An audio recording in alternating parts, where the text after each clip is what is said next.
Olá, eu sou a Ângela e meu projeto é sobre o estabelecimento de método de QPCR para avaliação de um painel de genes alvos de NF2. A gente sabe que em 2016, das 57 milhões de mortes, 71% foram devido a doenças crônicas. Essas doenças elas vão representar uma grande carga para todos os sistemas de saúde do mundo, porque elas requerem muito cuidados a longo prazo.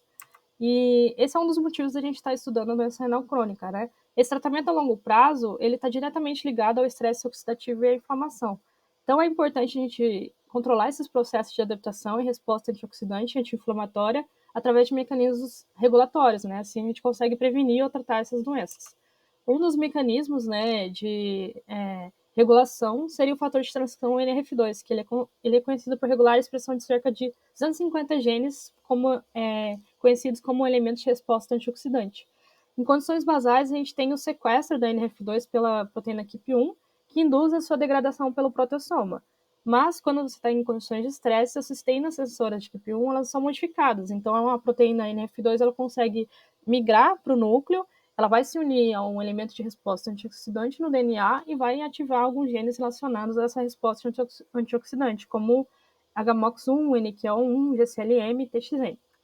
Então, para isso, a gente utilizou dois métodos para estudar, né? A gente fez um cultivo de células UVEC em placa de P30, com concorrência de 80% e meia RPMI, com 10% de soro fetal bovino e 1% de antibiótico. E as células foram tratadas com meio fresco com antibiótico, 20% de soro anêmico que a gente retirou de alguns pacientes do Hospital Santa Casa, em Curitiba, e de soro não urêmico que a gente retirou de voluntários do Biológicas.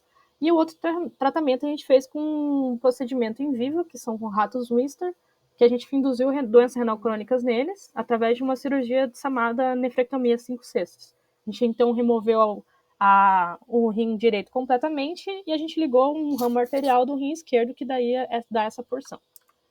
Né? Então, e mais algum método a gente isolou esse RNA depois, né, do tratamento.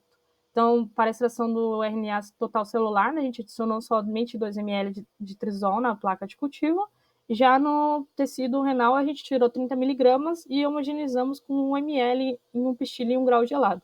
E a gente fez a transformação em cDNA com o kit da Superscript 4 reverse transcriptase. Então, a gente tem aqui alguns resultados, como o gel de agarose de células UVEC, a gente verificou a integridade das bandas 18S e 28S ribosomais, né?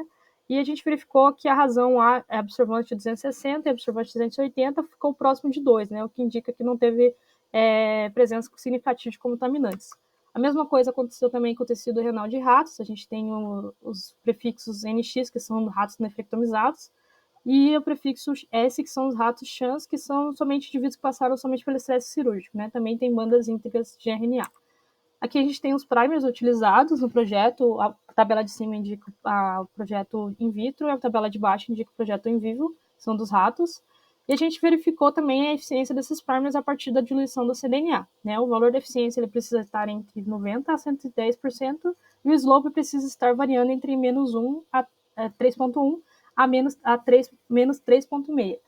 Né? Então, aqui a gente tem a eficiência desses genes, né? Aqui esse seria a eficiência dos genes para cDNA humano, e a gente verifica que, através da equação na reta, eles têm um slope bem razoável, estão dentro do acordo. Também a mesma coisa aconteceu para os ratos, para o teste em vivo, né? A mesma coisa aconteceu, o slope ficou dentro do padrão, e a gente conseguiu verificar que os primers estão sendo bem eficientes, né? Também pela curva de Melting, né? Que a gente tem, que a gente mostra que as curvas sim, estão íntegras sem amplificações inespecíficas, né? A curva de esquerda é a curva de humanos, né? E a curva da direita seria a parte dos ratos.